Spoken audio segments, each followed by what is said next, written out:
International dancehall superstar Vybz Kartel has been behind bars for nearly a decade for a murder he claims he did not commit, locked away deep inside a Jamaican prison. I've been trying to interview him for several years, but it seemed impossible. Then one night I got a surprising call. Adijah Palmer, better known as Vybz Kartel, was on the line, wanting to set the record straight.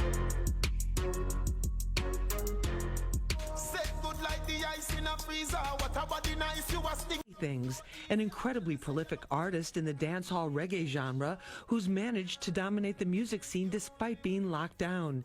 He's a charismatic entertainer whose nickname World Boss hints at the respect he's given on the streets.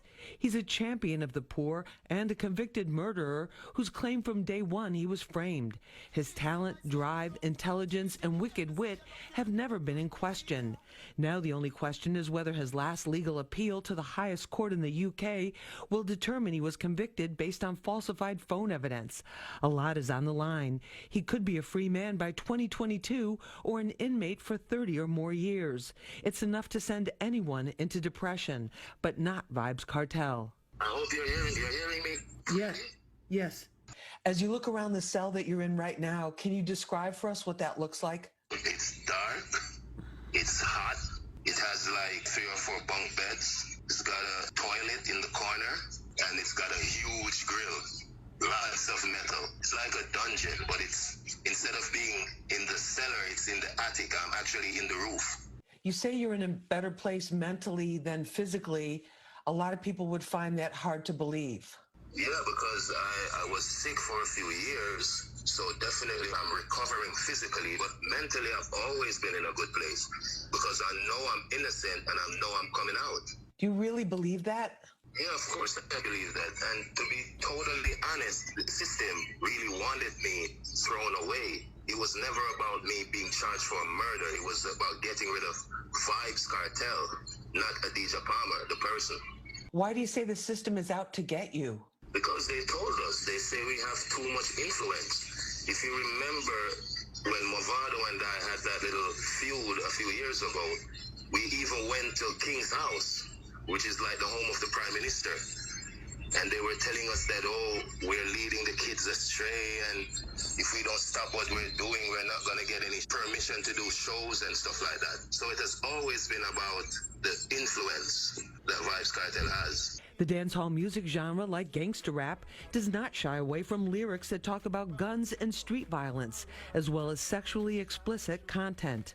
How do you keep your spirits up in prison? That's a good question. That's why I said I'm more mentally in a better place because I read a lot, I write a lot. You know, I watch movies, I listen to music, and I've met people here that are cool, like cool people that we can talk about stuff. You know, good friends along the way. So that's how I spent my time. You've had a lot of songs come out since you've been incarcerated. About how many songs have you written during this last decade that you've been behind bars?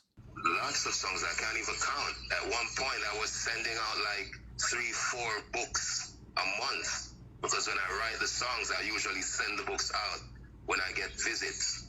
Thousands of songs, really. And I know all of them are not going to be able to get released maybe in the span of my career, but you know, I just keep writing and writing. It makes me better. Are you concerned that the conditions there are going to impact your health? I'm basically just thinking about going home now because everything is drawing to a close, so I'm not really worried about my health as much. I'm doing much better, you know, so it's all good. Kartel's attorney, Isop Buchanan, filed a fresh evidence appeal based on the findings of a British digital expert who found that his cell phone had been tampered with prior to his trial. It's expected to go before the Privy Council, second only to Queen Elizabeth in authority. Yes, God save the Queen, because she's the only one that can save me now. Despite the twists and turns in his legal saga, Kartel refuses to give up. Coming up tomorrow night, part 2 of my exclusive Jailhouse interview. Kartel gets candid, not holding back about how he really feels. It's a side of him you've never seen before.